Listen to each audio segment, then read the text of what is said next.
అందరికీ praise the lord. ప్రభు అయిన యేసుక్రీస్తు నామమున మీకు అందరికీ శుభాలు తెలియజేస్తున్నాను. అందరూ బాగున్నారు కదా. ఈరోజు వాగ్దానం రోమా 16వ అధ్యాయము 20వ వచనము. దేవుడు సాతానును మీ కాళ్ళ క్రింద శీఘ్రముగా చితక త్రొక్కించును. పూర్తి వచనం మనం ఒకసారి చదువుకుందామా. సమాధానకర్తయగు దేవుడు సాతానును మీ కాళ్ళ క్రింద శీఘ్రముగా చితక త్రొక్కించును. అయితే ఈ మాటలు అపోస్తలుడైన పౌలు గారు కెంక్రయాలో ఉన్న సంఘము వారికి పేర్లతో శుభవచనాలు చెప్తూ ఈ మాటలు రాస్తున్నారన్నమాట. అదేవిధంగా మనతో కూడా అపోస్తలుడైన పౌలు గారు చెప్తున్నారు ఏంటంటే, మీకు ఎటువంటి సమస్యలు ఉన్నప్పటికీ దేవుడు మీకు సమాధానకర్తగా ఉండి సాతానుని మీ కాళ్ళ క్రింద శీఘ్రంగా చితక త్రొక్కిస్తాడని చెప్పి ఇక్కడ పౌలు గారు మనతో మాట్లాడుతున్నారు. నిజమే, మనం అది నమ్ముతున్నామా? ఒకసారి మనం అది ఆలోచిద్దాం. దేవుడు మన ప్రక్కన ఎలా ఉండాలని చెప్పి మనం కోరుకుంటామో, ప్రక్కనే ఉంటాడు దేవుడు మనతో ప్రతి విషయంలో ఉంటాడని చెప్పి మనం అనుకుంటాం కదా.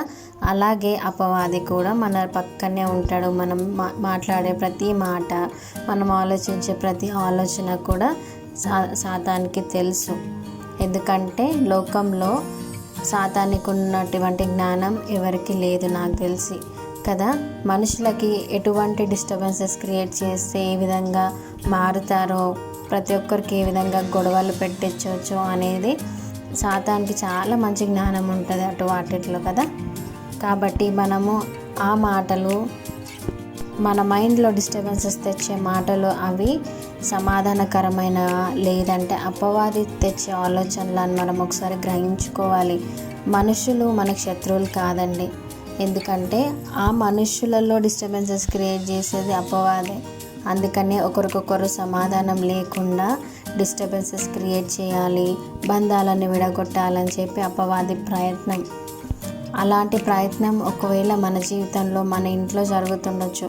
అప్పుడు మనము యేసయ్య పాదాలు పట్టుకొని, దేవా ఈ అపవాది క్రియల నుంచి లయం చెయ్యు అని చెప్పి మన చుట్టూ, మన ఇంటి చుట్టూ కూడా ఆయన రక్తపు కంచెని మనం వేసుకుంటే, అనుదినము అనుక్షణం ప్రతి వాగ్దానంలో కూడా మనం కనెక్షన్ గురించే మాట్లాడతాం.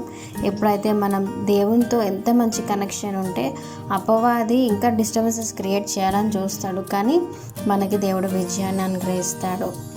అప్పుడు మనము నిజంగానే సాతాన్ని మన కాళ్ళ కింద చితక త్రొక్కే వాళ్ళంగా మనం ఉంటాం.